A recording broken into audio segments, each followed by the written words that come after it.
Shalom teman-teman semua, apa kabar kalian di tempat masing-masing? Semoga semua dalam keadaan yang sehat, terpelihara sempurna. Walaupun dalam kondisi pandemi seperti ini, Tuhan tetap kuatkan kita, tetap teguhkan iman kita, dan kita tetap melakukan aktivitas seperti biasa. Walaupun kita harus tetap prokes ya. Saya sudah cukup lama tidak upload video YouTube karena memang juga kemarin itu banyak sekali kegiatan. Jadi walaupun dalam situasi kondisi pandemi ini di mana setiap orang mencoba bertahan dengan kondisinya masing-masing, keluarga kami pun demikian gitu. Nah, jadi selama pandemi ini kan saya fokus untuk open order roti-roti, makanan. Kalau mau di follow Instagramnya boleh loh. Instagramnya @aleteas_kitchen_ubud @aleteas_kitchen_ubud. Nah, jadi ya beberapa minggu kemarin itu ya memang ya itulah kegiatan saya, bukan beberapa minggu aja sih, tapi memang sudah ya selama pandemi inilah, karena ya itu salah satu jadi pemasukan kami untuk bisa menjalankan kehidupan sehari-hari seperti itu. Nah, minggu ini pun sebenarnya kondisi saya sedang tidak baik. Saya sedang sakit. Jadi saya putuskan 1 minggu ini saya nggak ambil orderan dulu gitu. Jadinya saya mau istirahat, saya mau fokus untuk pulihkan kesehatan lagi dulu. Ya biar bisa beraktivitas kembali pastinya gitu. Nah, jadi ada kesempatan juga untuk menyapa kalian kembali. Saya mau lanjutkan juga sih dari pembacaan buku yang kemarin. Itu kan sempat tertunda ya. Ini saya mau menyelesaikan. Ini sudah bagian yang terakhir dan saya terbeban untuk menyelesaikan pembacaan buku ini. Karena saya yakin kita semua pasti butuh untuk mendengar bagian yang terakhir ini, karena ini tentang firman Allah. Semoga apa yang saya sharingkan dari buku Joyce Meyer ini bisa menjadi kekuatan baru buat teman-teman dan menjadi dan memberikan harapan-harapan yang baru di dalam Tuhan Yesus, dan tetap yakin bahwa Tuhan menyertai dalam situasi kondisi apapun. Dia ada bersama-sama dengan kita. Oke, saya mulai ya. Firman Allah untuk memerangi ketakutan. Janganlah takut, berdirilah tetap, teguh, yakin, tidak takut, dan lihatlah keselamatan dari Tuhan yang akan diberikannya hari ini kepadamu. Keluaran 14 ayat 13. Ketahuilah, Tuhan Allahmu telah menyerahkan negeri itu kepadamu.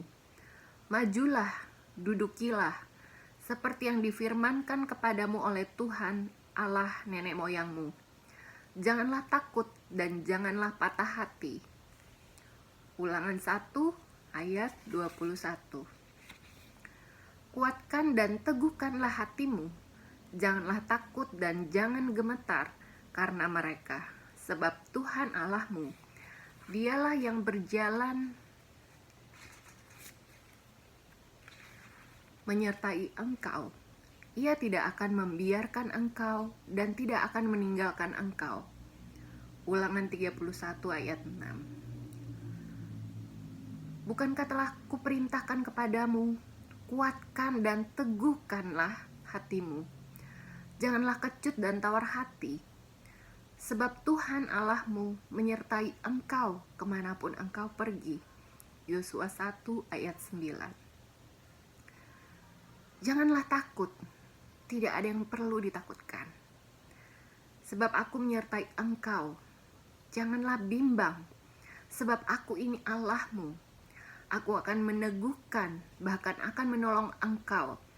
Aku akan memegang engkau dengan tangan kananku yang membawa kemenangan. Sebab aku ini, Tuhan Allahmu, memegang tangan kananmu dan berkata kepadamu, janganlah takut, akulah yang menolong engkau. Yesaya 41 ayat 10 dan 13. Tetapi sekarang beginilah firman Tuhan yang menciptakan engkau, hai Yakub, yang membentuk engkau, hai Israel.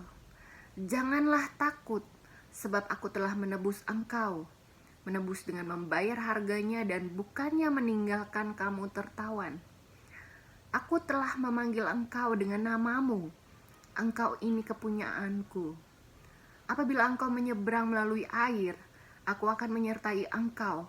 Atau melalui sungai-sungai, engkau tidak akan dihanyutkan.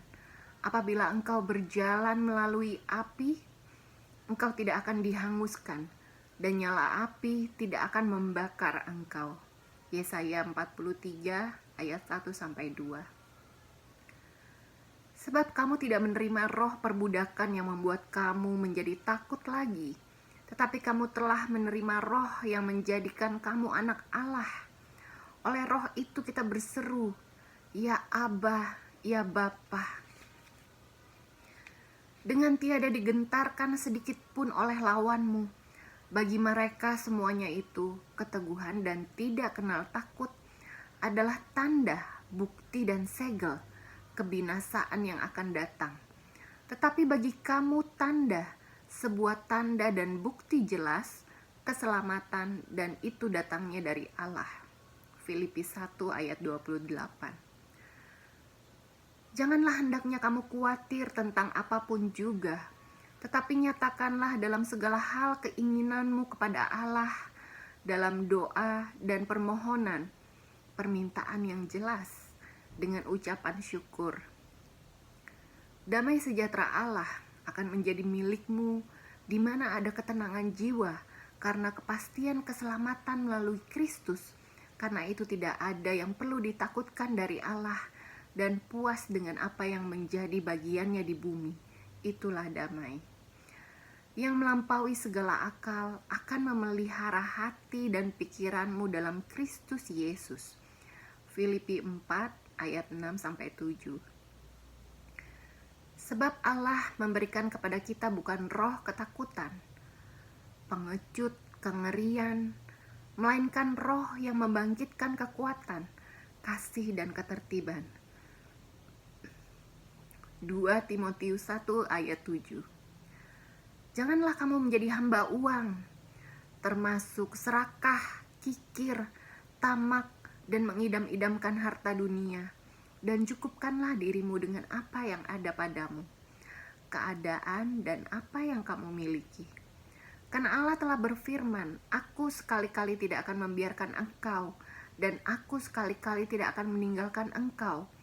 Mengendurkan peganganku padamu, tentu tidak. Sebab itu dengan yakin kita dapat berkata, Tuhan adalah penolongku, aku tidak akan takut. Apakah yang dapat dilakukan manusia terhadap aku?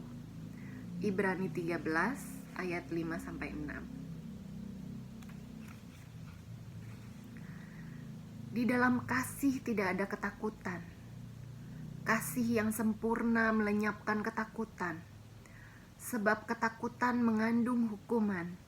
Dan barang siapa takut, ia tidak sempurna di dalam kasih, atau belum bertumbuh ke dalam kasih yang sempurna.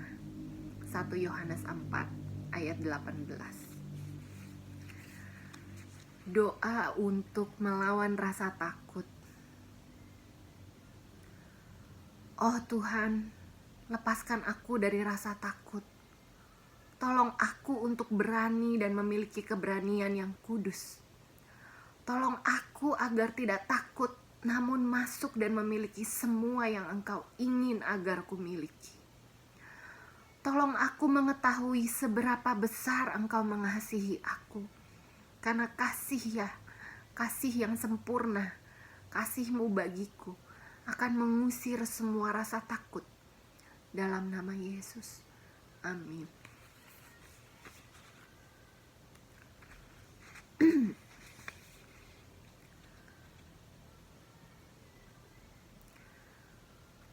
Dan jika ada dari antara saudara yang belum mempunyai hubungan pribadi dengan Tuhan Yesus dan ingin mempunyai hubungan pribadi dengan Tuhan Yesus, saya akan ajak Anda untuk doa untuk sebuah hubungan pribadi dengan Tuhan. Mari ikuti saya. Kita ucapkan bersama-sama, diucapkan dengan bibir dan didengar oleh telinga, dan itu akan ada di dalam hati.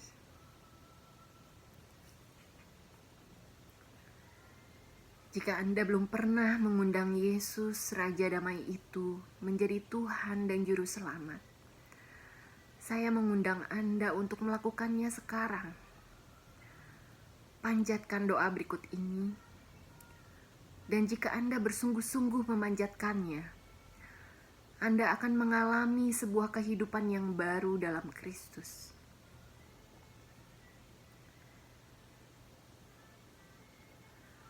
Bapa, Engkau begitu mengasihi dunia, sehingga Engkau memberikan anak-Mu yang tunggal untuk mati bagi dosa-dosa kami, supaya barang siapa yang percaya kepadanya tidak akan binasa, melainkan beroleh hidup yang kekal. Firman-Mu berkata bahwa kami diselamatkan oleh anugerah melalui iman sebagai sebuah hadiah dari-Mu. Tidak ada yang dapat kami lakukan untuk mendapatkan keselamatan. Aku percaya dan mengaku dengan mulutku bahwa Yesus Kristus adalah anak-Mu, Juru Selamat dunia. Aku percaya Ia telah mati di kayu salib bagiku dan memikul semua dosa-dosaku, membayar harganya. Aku percaya dalam hatiku bahwa Engkau membangkitkan Yesus dari kematian. Aku meminta Yesus untuk mengampuni dosa-dosaku. Aku mengakui Yesus sebagai Tuhanku. Menurut firman-Mu, aku telah diselamatkan dan akan hidup kekal bersama-Mu. Terima kasih Bapa. Aku sungguh bersyukur. Dalam nama Yesus. Amin.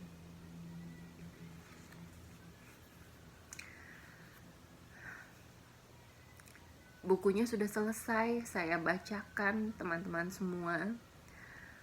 Dan semoga juga untuk saudara-saudara yang belum menerima Tuhan Yesus dan yang akhirnya sudah menerima Tuhan Yesus, benar-benar mendapatkan keselamatan yang kekal itu.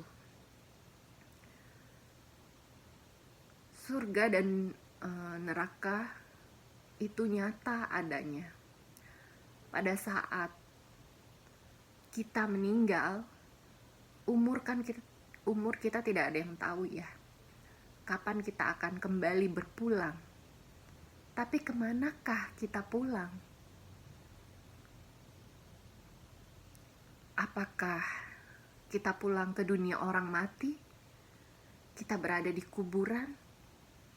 Atau kita ke dunia orang hidup, dijemput oleh Yesus yang punya hidup kekal itu, yang satu-satunya yang ada di surga dan yang akan datang kembali untuk kedua kali untuk membuktikan bahwa dia pernah datang yang pertama dan dia akan datang lagi yang kedua kali. Tetapi tentu saja untuk menjemput orang-orang yang percaya kepadanya.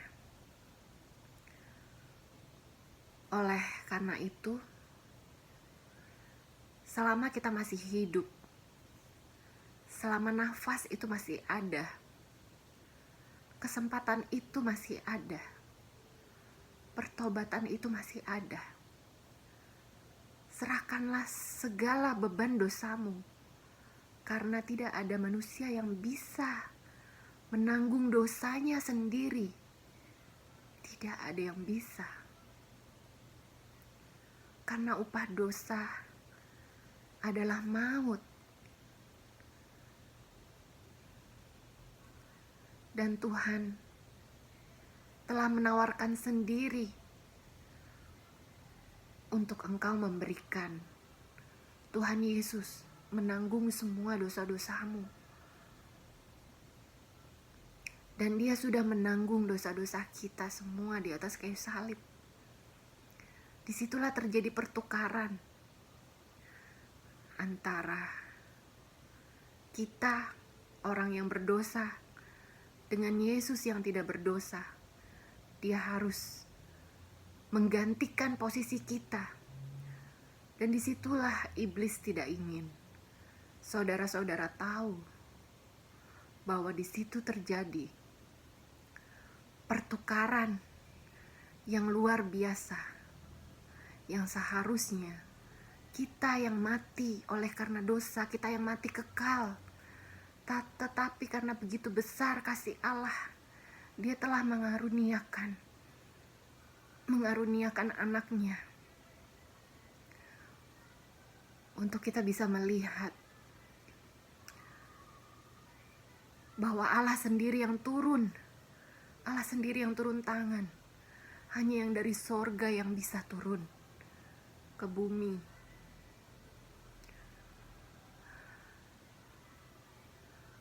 Dan setelah dia menggantikan posisi kita menerima kebenaran bukan karena perbuatan kita, tetapi karena iman kita di dalam Kristus Yesus, sehingga kita boleh disebut sebagai orang benar di hadapan Allah. Kalau kita di hadapan manusia dibenarkan karena perbuatan-perbuatan kita, tetapi tidak di hadapan Allah. Allah hanya melihat iman kita di dalam Kristus Yesus. Apakah kita percaya akan apa yang telah Yesus lakukan di atas kayu salib?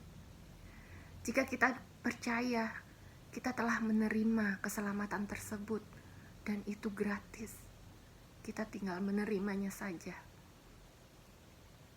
Seperti itu.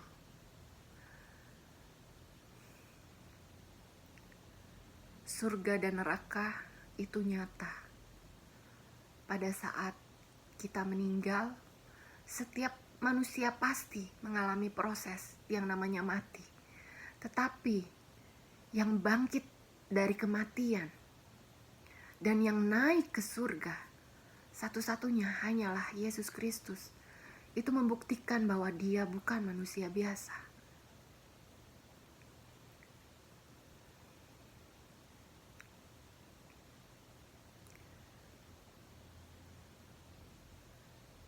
Kita mau pilih mana? Apakah kita mau pilih kematian yang kekal? Atau kita mau pilih kehidupan yang kekal? Pada saat kematian, jika kita tidak di dalam Kristus, kita pasti akan sendiri dan jatuh ke dalam dunia orang mati. Tetapi saat kita di dalam Kristus, kita menerima Yesus, kita mengakui dia sebagai Tuhan dan Juru Selamat. Karena memang untuk itulah dia datang ke dunia ini. Dia mau menyelamatkan manusia. Oleh karena itu, dia menjadi manusia.